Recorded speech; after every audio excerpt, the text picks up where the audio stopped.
What would happen if the Earth stopped spinning? It could be possible that one day, billions of years from now, the Earth will stand still. But chances are good that other events will occur before that, such as the Sun swallowing up the planet. With that being said, there isn't a chance that the Earth will suddenly stop spinning anytime soon. But let's just assume for a moment that the Earth did suddenly stop rotating, and take a look at what would happen to us and the planet.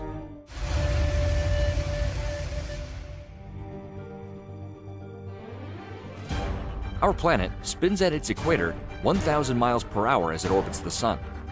But as you get closer to the poles, the rotation is slower. Without this rotation, life as we know it wouldn't be possible. It is said that billions of years ago, our planet used to spin much faster than it does now.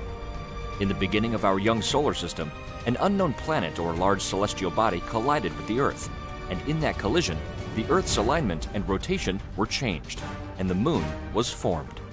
Since then, the Earth's rotation has been slowing down. It is said that the Moon used to also spin faster than it does now before it became tidally locked with the Earth.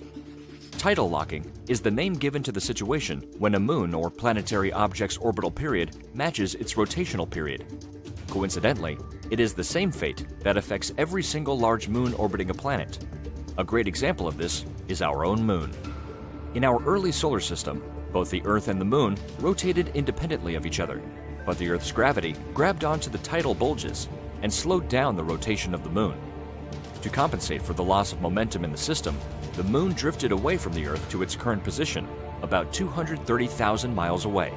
But Moon has the same impact on the Earth, and those same tidal forces that cause the tides on Earth are slowing down the Earth's rotation bit by bit, and the Moon is continuing to drift away a few centimeters a year to compensate. There are two different scenarios. If the Earth just stopped spinning, but wasn't tidal locked to the Sun, the planet would experience 6 months of sunlight and 6 months of darkness. But for the purpose of this mind experiment, let's take a look at the effects it would have on our planet to be tidally locked to our star, the Sun. First of all, we have to consider the speed of which our planet rotates at the equator, which is roughly 1,000 miles per hour. A sudden pause would cause everything on the surface of the Earth to suddenly move at a speed of over 1,000 miles per hour, 1,600 kilometers per hour, in a sideways direction. Since the velocity needed to escape the Earth's gravity is over 24,800 miles per hour, everything would stay tacked to the Earth's surface, yet jolted forward. Imagine everything suddenly moving across the planet at 1,000 miles per hour. It wouldn't matter what it was. Everything would experience a sideways deceleration of 3/4 of the Earth's gravity. Suddenly, down would be at an angle of 38 degrees from vertical. The force of suddenly stopping would rip buildings right off their foundations and send them flying across the ground with anything else that isn't solid bedrock, destroying everything in a giant and deadly debris path. But that's not all. This would also include the oceans, which would suddenly slosh sideways across the planet, with waves being miles and miles high, moving at the same velocity. Imagine tsunamis so high you couldn't see the top. Just a wall of water racing towards you at 1,000 miles per hour. Both of these two calamities would be the end of most life as we know it. Although the Earth would stop spinning, the atmosphere would continue to spin at the Earth's same velocity as well, which would create very high winds and very nasty storms. Because the Earth rotates, centrifugal force forces the planet to bulge along the equator. With no rotation, you have no bulge, and without that bulge, all of the extra water held in place along the equator would go rushing back toward the poles. If the Earth stops spinning, you have to take into consideration that the inner core of the Earth is spinning at a faster rate. Just because the surface has slowed down doesn't mean the core of the Earth has stopped too. Our highly volcanic planet might erupt in ways we never imagined. As the tectonic forces above and below enter into a new conflict, supervolcanoes would likely erupt across the entire planet. Our tidally locked Earth would have half of the planet always facing the Sun, and the other half would be in permanent darkness. Currently, our planet is in what is called a Goldilocks zone, or habitable zone, where it is the perfect distance from our Sun in order to support life.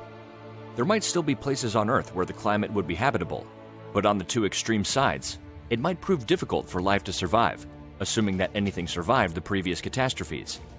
If there were any appreciable amount of life left on the surface of the planet, it would now have to survive in the twilight strip of land between the two halves.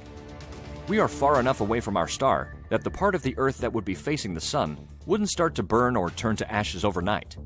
However, the atmosphere on the hot side of the planet would start to erode. The portion of the Earth always in the direct sunlight would receive more direct sunlight, resulting in more heat. And these high temperatures would cause strong rain and an increase of weathering. Normal weathering regulates the climate on the Earth, but now that you have one side of the planet hotter and another side cooler, and on the hot side, atmospheric gases would build up and create even more heat. This is called the runaway greenhouse effect.